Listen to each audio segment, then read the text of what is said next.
Two balls of masses m1 equals to 3 kg and m2 equals to 2 kg are moving towards each other with the speeds u1 and u2. The ball m1 stops after collision and m2 starts moving with the speed u1.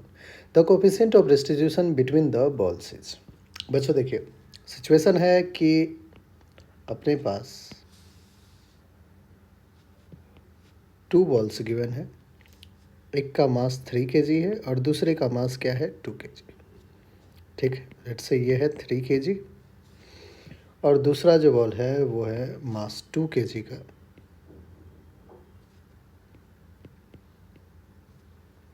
Moving towards each other with speed u1 and u2.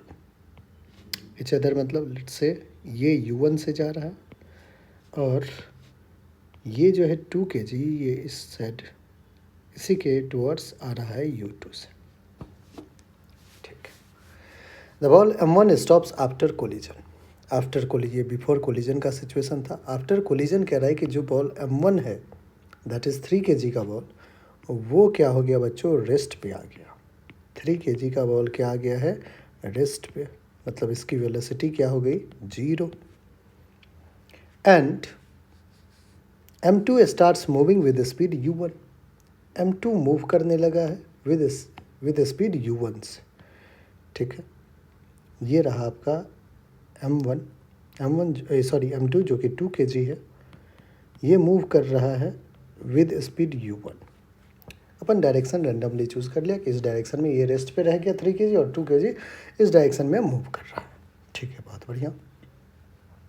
The coefficient of restitution between the balls. हमसे बच्चों coefficient of restitution पूछा है. अगर आप बच्चों ध्यान दें तो कोलिजन का कॉन्सेप्ट चल रहा है. नेट फोर्स क्या है, 0. और नेट फोर्स अगर 0 है तो लीनियर मोमेंटम क्या होगा बच्चों, लीनियर मोमेंटम कंजर्व रहेगा. नेट फोर्स क्या है, 0, तो लीनियर मोमेंटम क्या रहेगा, कंजर्व रहेगा, मैग्नीट्यूड में भी और डायरेक्शन में भी. ठीक है, और लीनियर मोमेंटम अगर कंजर्व है या कांस्टेंट है तो आप कह सकते हैं जितना इनिशियल लीनियर मोमेंटम उतना ही फाइनल लीनियर मोमेंटम. अरे बच्चों इनिशियल लीनियर मोमेंटम की बात करें इस सिस्टम की तो मास क्या है 3 kg, वेलोसिटी क्या है u1. राइट वर्ड को अपन पॉजिटिव लेते हैं तो u1 को पॉजिटिव ले लिया है. प्लस का मास m2 2 kg, वेलोसिटी u2 लेकिन लेफ्ट जा रहा है तो minus u2 is equals to final momentum 3 kg rest पे है, प्लस का 2 kg u1 राइट जा रहा है तो अपन पॉजिटिव ले लिए तो 2 टाइम्स ऑफ u1. सॉल्व किया हमने बच्चों 3u1 minus 2u2 is equals to 2u1. ये आ रहा है. u1 को एक साथ अगर ले ले 3 minus 2 will be u1 will be 2u2. ये आपको मोमेंटम कंजर्व करके एक रिलेशन आपके सामने बन के तैयार है. अब बच्चों हमें कोफिशिएंट ऑफ रेस्टिट्यूशन का फॉर्मूला भी पता है. कोफिशिएंट ऑफ रेस्टिट्यूशन जिसको अपन ई से डिनोट करते हैं, कोफिशिएंट ऑफ रेस्टिट्यूशन इसको अपन डिनोट कैसे करते हैं, ई से. ये क्या होता है बच्चों, E is velocity of separation along line of impact divided by velocity of approach along line of impact.